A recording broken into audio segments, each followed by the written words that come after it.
You know, I think for the consumer, there's definitely more resources there to be more informed. You know, and that's been since the dawn of the internet. And especially with social media, it's happening at rapid fire. There's way more resources there. So, you know, you could say that we're being misled and stuff like that. I mean, definitely in this campaign, we were just kind of, you know, highlighting the vehicle. People had never seen this car in the U.S., you know, it kind of took its 25-year hiatus in the United States. People of my generation had barely even heard of it. I knew about it, of course, because I love cars. But everyone else is like, what's that? What is that? What is that? Some sort of Honda? No. Just, you know, like, what was the thing I got a lot? I don't know. Festiva? No, it's not Festiva. You know, so I got a lot of that. There was a lot of diffusing of that, you know. And I think Ford kind of just wanted to send some people out, you know, that they are genuinely interested in connecting with the audience, you know, with the current and even future generations of buyers. You know, they want to know what people want, and it's interesting because one of our other like smaller missions, they picked a bunch of designers and writers and various people like that. So you know, they had us design the car decals that you can order with the car, and you know, it was a little contest to see which of the 20 teams could actually have theirs available in the store. You know, it's user-generated content. It's actually listening to what people want instead of, you know, hiring your designer back in Detroit to design something. Why not have, you know, stuff essentially created for you and something that you know your consumers want because one of your consumers made it. That actually leads me to a question. So, as a designer or as a problem solver, do you often ask people for their advice? You're at a certain point and you say, I'm taking a shout out through social media. Give me some feedback. I think at the point where I am, I don't even have to ask people's opinions because they'll freely share it. That's kind of where we are. I mean, look what happened with the Gap logo a couple of weeks ago. A lot of people are kind of trying to say it was just one big, you know, there's conspiracy theory saying that they just did it for media attention. Regardless of what happened, people are paying more attention to Gap than they have been in 20 years, you know? It's just really interesting how that worked out.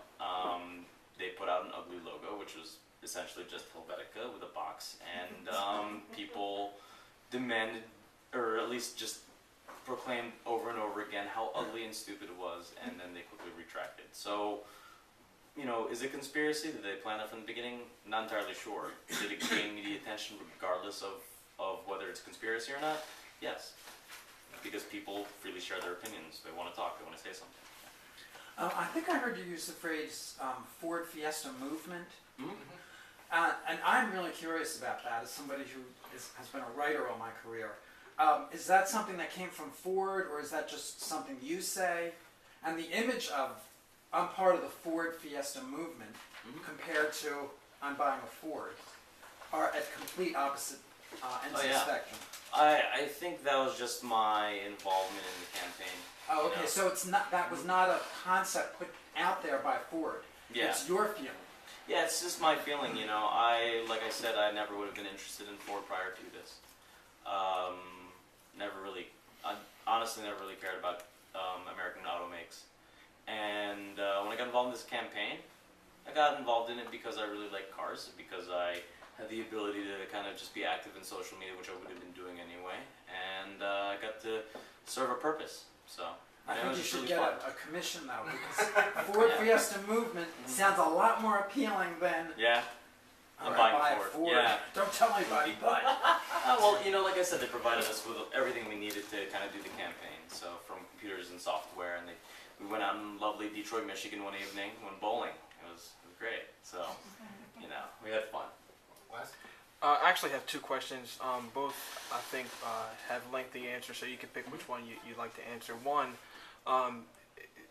we're all obviously really intrigued into how you became an influencer and then handpicked by Ford to forward a product of that significance, you know, during a really bad time.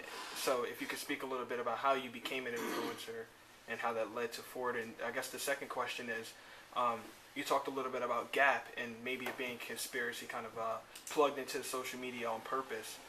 For people that are really trying to be sincere and open and do this two-way communication and so on and so forth that we're told to do through social media,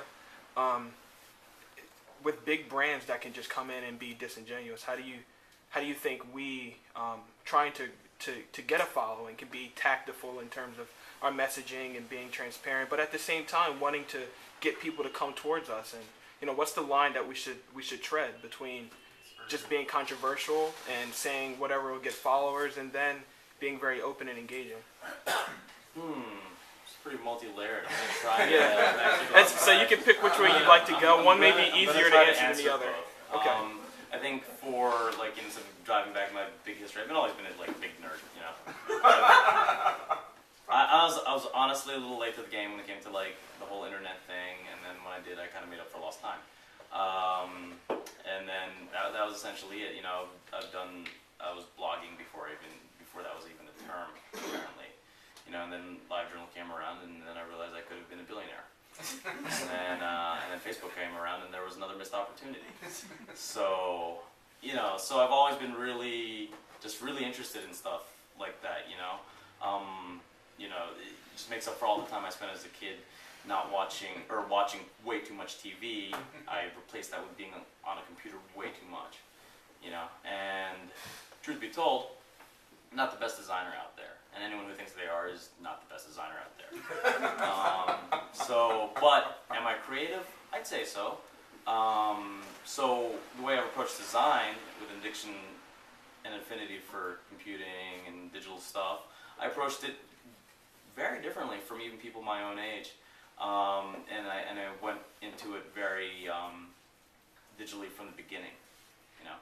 Now you were saying about Gap and stuff like that. I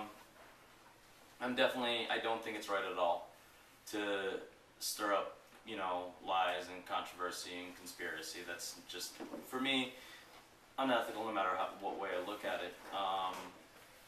But is it important to really engage with who you're talking to? Definitely. You should know where your community is. You should know who you could potentially hire to be your ambassadors for your brand. You should definitely know your consumers, where they are, what they do, what they like, and that's just something that goes much further back than I think social media. You should just really know who you're selling to, who you're talking to, who you're communicating with, who's buying from the people that you're buying from.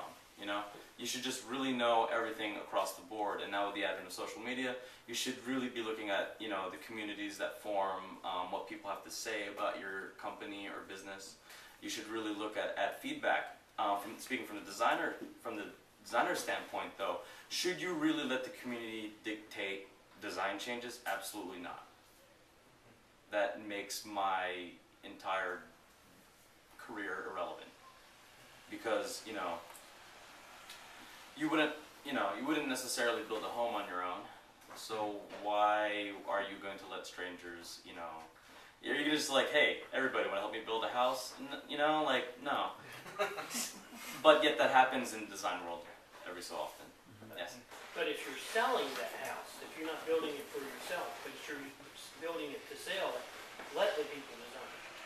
Perhaps, I think that's part of the. But then we end up like a car, selling to others as they want to be sold unto. It's the golden yeah. rule.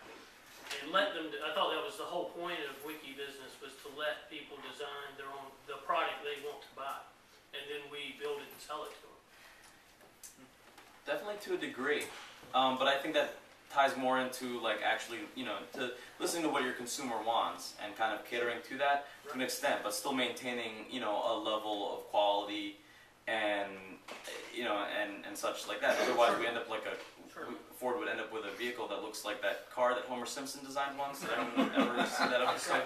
That's why they let consumers design about pick colors and decals, because we don't want to end up with a Homer Simpson mobile.